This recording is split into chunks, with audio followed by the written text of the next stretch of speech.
Enter the world, but tread with care. Those roots remember every prayer. Carved from ash, from bone, from flame. The sacred beasts don't play or game. Here change comes, swift on silver wing, with dragonflies that bite and sting. Truth flickers soft and sharp as steel, and every wound must learn to heal. Don't come armed with hollow lore. This world won't let you fake the war. For those who think they understand, you'll bleed the fastest by your hand. So read and ache, be torn apart. These stories rise from broken hearts. With grit and teeth they scream and soar. You've never known a world like this before.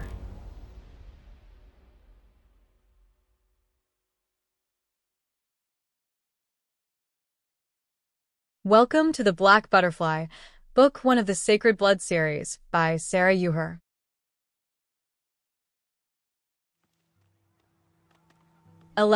Rewards for Bravery. Lord Frostfang. As Frostfang led Aphrodite from Aerlia's room, it felt like torture. He wanted to go to Aerlia's and watch her explore her new room, glad he had chosen cream and light colors for the handmaiden's room. He had impulsively put the frost blossom in her hair when she seemed to enjoy looking up at them. The blossom looked beautiful among those silky chocolate locks. Aphrodite made a sad sigh as he led her from his private bedroom. She was quiet as she followed him, but he had the distinct impression she thought he was going to bed her tonight. The thought of taking anyone but Aerlia's to his bed made him inwardly shudder. He practically ignored her as he led her through the antechamber, half hoping she would try to put a knife in his back and give him an excuse to snap her neck. The door opposite the glass doors to the garden opened to a large hallway that branched in 3 directions. If one went straight, it would take them past the private rooms of his night children and their handmaidens, or in Rose's case, manservant. Going to the left would lead one to Frostfang's library. Right took you to his harem rooms. This is where Frostfang took Aphrodite. Loren had designed this wing of the manor under the guidance of Briar. To even get here through the manor itself was a maze. The entrance was within the rooms of Frostfang's most elite trained Dampiers, the Dragon Swords, who had passed the test. Now, Briar trained and tutored them under their lord's watchful eye. Briar and Rose each had their own harem room attached to their private rooms. When full, they housed 10 harem slaves. Lord Frostfang's harem rooms were a set of 5 that, when full, housed 20 slaves each. If he ever bothered to fill them, he could have a harem of 100 slaves. Since they had been built 300 years ago, they had remained empty until now. It amused him that Aphrodite would be all alone in the rooms, and even though she was now a harem slave, she would never feel the touch of her master except when he fed from her. Even then, it will only be my fangs that penetrate her. He took her to the harem room at the end of the hall, the one farthest from his personal rooms. Frostfang was even polite enough to open the door for her. This is where you will stay. Aphrodite stepped into the well-furnished common room and looked around her. Carpets, cushions, and couches were scattered around a central dining table.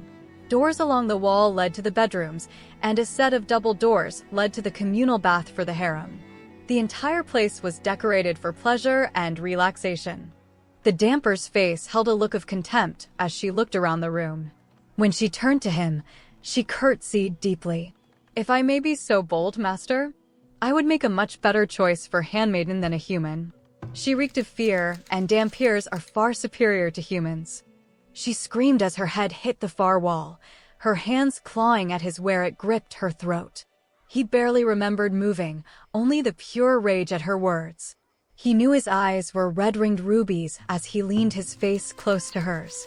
He smiled dangerously at the smell of her fear. This is the smell that fits her. "Know your place," his whisper sounded loving. Even his smile seemed gentle, but those ruby eyes only held revulsion for this Damper whore that dared to think herself superior to his Aerlia's. "My beautiful hearth's flame is vastly superior to this wretch." The scent of Aphrodite's fear spiked, and he grinned as she soiled herself. He let go of her throat, and she fell to the floor coughing. With a laugh, he turned and walked away from her, leaving her afraid and sobbing in her filth. After shutting the door behind him, he ordered one of the dragon swords on duty in this hall to keep an eye on her. Frostfang didn't care if anyone killed her, but he didn't trust her near his handmaiden. Once that was done, he decided to go and check on the damper, Kieran. Has the garden been cleared out? He asked Serafina. He didn't particularly want to deal with anyone. Yes, your Briar Rose has cleared them out and are now in the private garden going over the silent auction with Loki. The guests have returned to the guest wing, she responded. On his way through the anteroom, Frostfang paused at the door to his private bedroom. He wanted to go in and check on Erlia's and see how she liked her room, but felt that would probably scare her, so he turned away and walked out the glass doors to his private garden. Briar and Rose sat with Loki, talking amongst themselves over the papers for the auction near Serafina's cave. It was easy to see why they were there and not inside his office. Briar's youngest batch of damper children was giggling and building a snowman while Serafina lightly made snow around them. He let her happy contentment from playing with the children chase away the ruby rage from Aphrodite's insolence over Erlias's position as his handmaiden. He headed over to his night children, who all bowed to him when they noticed him. Even the children paused in their play to bow to their lord. How much will Loki cost me? He asked the other vampires. Serafina huffed snow at the children to get them to play with her again. Nothing, Night Father. Everyone was more interested in bidding on Erlia's, so I was able to outbid everyone for my selections for the winery. All selections are human, including one mage who would go excellently with a springberry wine. Loki informed him. Other than Erlia's, your guests were more interested in the damper offerings. Erlia's. I only want Erlia's blood to be used in the springberry wine. Frostfang practically growled. Loki bowed, not even flinching at Frostfang's growl. As you command, Night Father. May I retire to my rooms? I want to begin preparations to return to the winery with Minden. Frostfang nodded, and, with another bow, Loki left their presence. He turned to the other two. Where can I find the ghost? He was taken to the main barracks infirmary. It seems the pain caused him to pass out. They are properly setting the bone and waiting for him to awaken before giving him blood to speed up the healing, Briar answered. Frostfang nodded and turned towards the stairs that led to the lower garden. Serafina moved as if to follow. Stay and continue your fun, he told her without pausing. She settled back into her snow games with the children, though he could feel her half riding inside his head. The cold didn't bother him as he walked through the lower garden, nor the natural snowfall that had begun. Damper servants scurried around the garden, cleaning and restoring it to its everyday glory, only pausing in their work to bow as he passed them. His mind wandered as he walked along the path from the garden to the training grounds and the barracks beyond. What kind of plants would Erlias like to see when she comes with me down this path? In his mind's eye, he began to picture different trees and flowers that could go along the path she might like.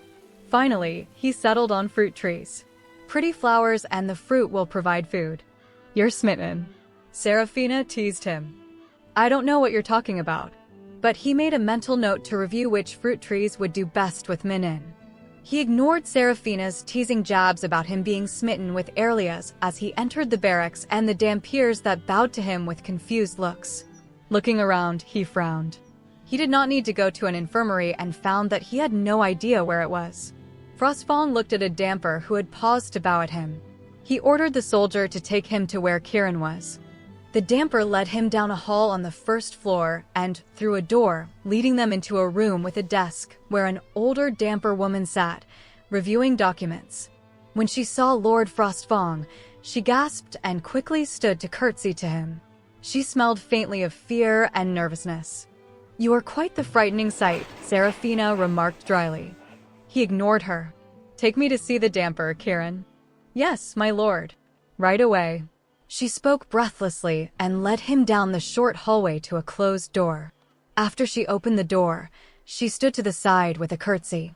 Frostfang entered the room to find Kieran lying on the bed asleep, his broken arm wrapped in bandages and elevated slightly. Half his face was covered in a dark bruise, and he seemed to be grimacing in pain. His naked chest was covered in scars from the many hunts he had been sent on. The branded snowflake on his left shoulder was from Frostfang's mother's people, the mountain folk of the Snow Shroud Mountains. The bite scar from a werewolf deformed the brand slightly, but it was still legible. Can they not soothe his pain? Serafina asked. Frostfang gave her the equivalent of a mental shrug. How am I supposed to know? If you've forgotten, I kill. I'm not a healer, he remarked dryly. How long until his arm is healed? Human blood, 3 weeks. Damper, week and a half. Vampire, by morning. If you're not a healer, how do you know that? I pay attention when Briar is directing blood to Dampier's wounded in battle, he answered simply. He is still owed a reward for protecting Aerlius from that slug. She reminded him. Frostfang stepped beside the bed, unbuttoning the cuff of his left sleeve as he looked down at the damper. Once the smooth skin of his wrist was freed of the cloth, he used his nail to cut into the vein there and placed his bleeding wrist in front of the young man's lips.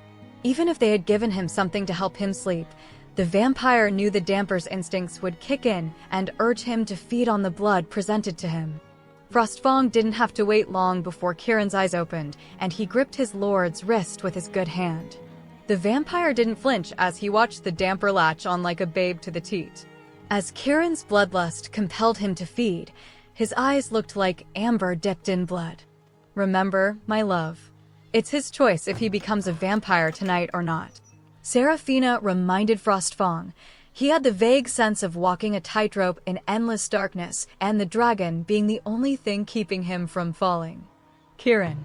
His fangs were buried in cold flesh, and the sweet taste of blood gliding over his tongue woke him from a dream long forgotten from his childhood.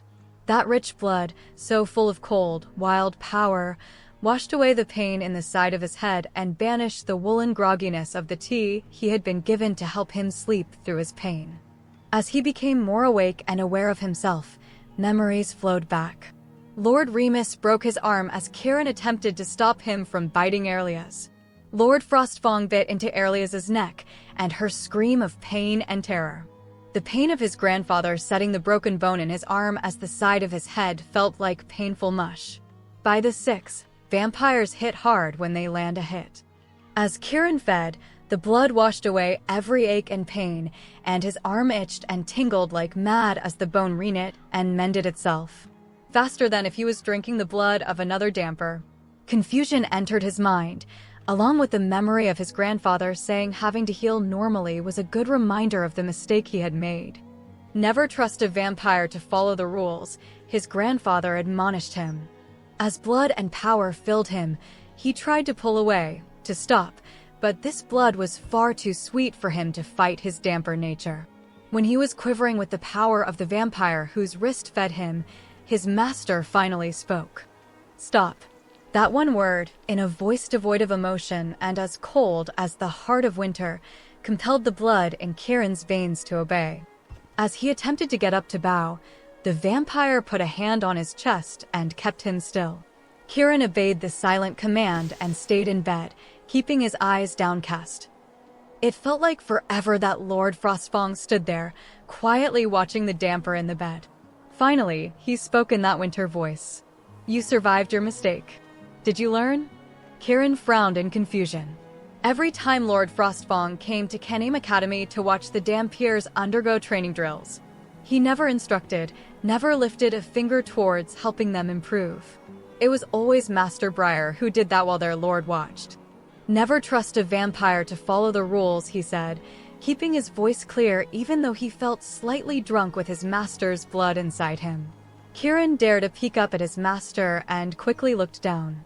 Was that Serafina's eye where his right eye should be? He could have sworn the vampire's right eye was the dragon's ice blue instead of the red ring sapphire. Painful lesson to learn, but you survived. Frostfang paused as he watched Kieran. A mistake survived and a reward earned, he continued. Reward, master? He froze as the blood coursing through his veins pulsed briefly. Am I to be turned into a vampire? Tonight? He clawed for the void, trying to keep from panicking at the thought of being awakened to the blood. Yes, I can awaken you to the blood tonight. Or you can ask one favor for me to grant that's within my power. The choice is yours. Lord Frostfang spoke simply but still in that winter voice, devoid of emotion. Freedom. The desire to be set free screamed within him, and he almost even spoke the word, but Aerlius's face flashed through his mind, full of terror and crying. I do not wish to become a vampire. I ask that you make me your handmaiden's guard so that I may protect Airlias from any that try to take her from you." As he spoke, the words felt right, and he briefly smelled freshly baked bread and a flower he had no name for. "Would you not be more effective at protecting my Airlias as a vampire rather than a damper?" Somehow, Lord Frostfang's voice grew even colder, deadlier. Steeling his resolve, he raised his eyes to meet the vampire's. The right one was Seraphina's eye looking out from the vampire's face. Lord Frostfang's left eye was flashing between ruby and sapphire. Kieran was treading dangerous ground in pitch darkness with no lamp to safely guide him. That familiar forgotten scent returned, and he found his words. "From the moment I could lift a sword, my father and grandfather have trained me to fight and kill at your order. I earned the name Ghost as a damper. My sword and blood are yours to command. My life and fealty I give to Airlias." As he looked into the eyes of the vampire, he would always obey. He thought he heard the sound of metal cracking. He could have sworn the shadows in the room seemed deeper for a moment, reaching out to him like the hand of an old friend. Seraphina. "My life and fealty I give to Airlias." With those words, Seraphina could have sworn she saw shadowy butterflies floating around the young man and heard the sound of cracking steel. Kieran was brave as he defiantly stared into the eyes of his master, never wavering in the face of Seraphina's ice blue eye and her rider's red-ringed eye that was flashing between ruby and sapphire so fast she wondered if it looked purple. As rage and jealousy warred within her broken and chained rider, she could feel the thread of respect for the young man. She gently reached out to her rider, soothing the rage and jealousy while strengthening that respect with her own. Once he was calm, he spoke in that wintry voice. "Granted." A black butterfly born to break the chains that bind. As that voice whispered through Seraphina's very soul, she felt a father's love flow through her and the warm rays of dawn's first light. Looking towards the eastern horizon, she knew dawn was still hours away.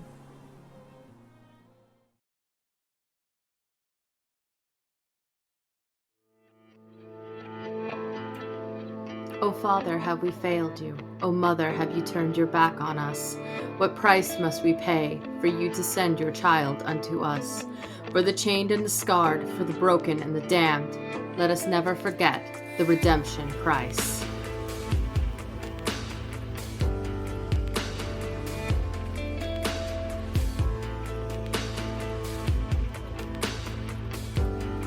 O Father, may you break our chains. O Mother, may you heal our scars. What price must we pay for you to send your child unto us?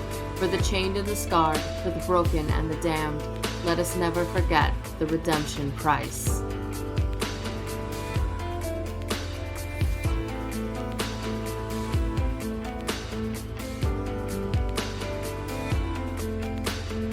O Father, can we be redeemed? O Mother, what is life and death? What price must we pay for you to send your child unto us? For the chained and the scarred, for the broken and the damned, let us never forget the redemption price.